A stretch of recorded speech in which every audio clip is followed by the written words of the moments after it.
Millennials favor small dogs and smaller pet food containers. Land Rover goes to the dogs, and the Russians are to blame for vaccine confusion.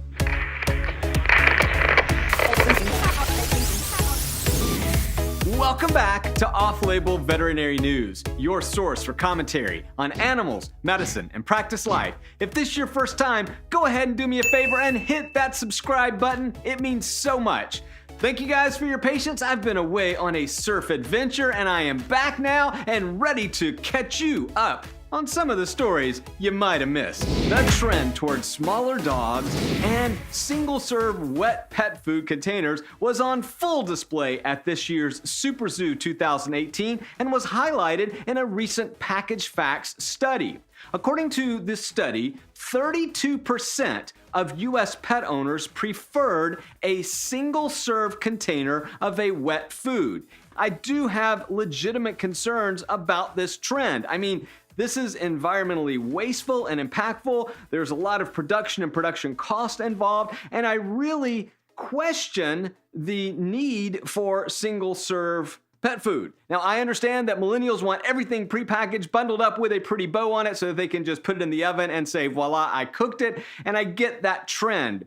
Convenience is important to us, but I do want us to be careful of the environmental cost of these practices. In addition, if you're gonna use single-serve wet pet food containers, let's make sure at minimum we are using BPA-free cans. At the same time, busy young millennials are choosing smaller dogs. Now, this is primarily due to the fact that they are choosing to live in cities and urban areas, and apartment and condos can sometimes be a challenge to home a large breed dog. This trend towards smaller dogs is being met in the marketplace by manufacturers producing more and more specialized small breed dog products. Rachel Ray's Nutrish debuted its super premium food for small dogs called Little Bites. Solid Gold offers Mighty Mini line, and Well Pet now has a line of petite entrees.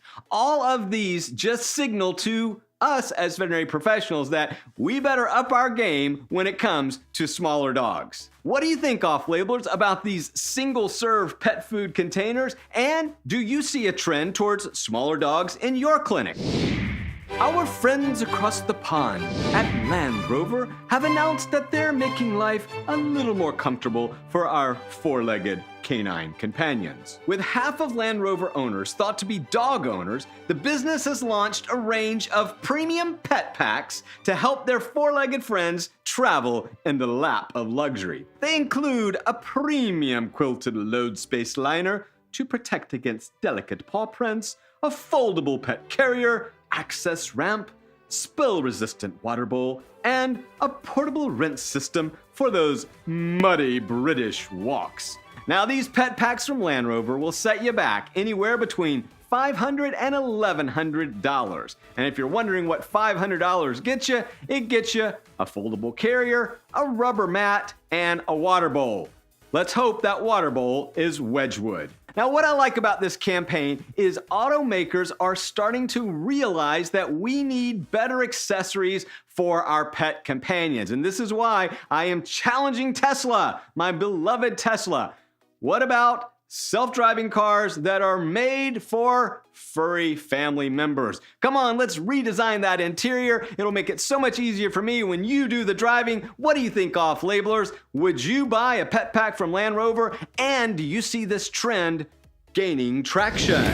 If you've had a client come to you in the past couple of years concerned about the safety and efficacy of vaccinations for pets, the Russians may be to blame. In a multi-university study, they found that Russian bots and trolls were sowing discontent and discord in the social media realm. Now, the strategy that these Russians used to sow confusion around vaccines was quite sophisticated and elegant. They didn't just rely on anti-vaccine posts, they actually had some pro-vaccine comments to create this sense that there was actually a public debate about vaccines going on. Now, I want you to think about that for a moment because this is critical. The fact that the public perceives that academics and healthcare professionals, such as veterinarians, physicians, pediatricians, and so forth, are arguing or debating this tells the public that they should be suspicious and skeptical. The simple fact is that the more vaccines are debated on social media, the more confused pet owners and parents become. The science and evidence are clear. Vaccines are highly efficacious and very, very, very safe.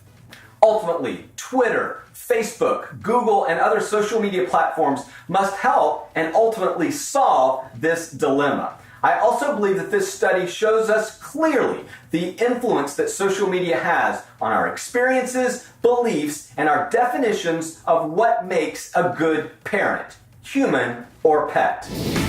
Well, that's it for another edition of Off-Label Veterinary News. If you like content like this, please do me a favor and hit that subscribe button so we can keep small channels like this alive. Until next time, keep living that off-label life. Bye.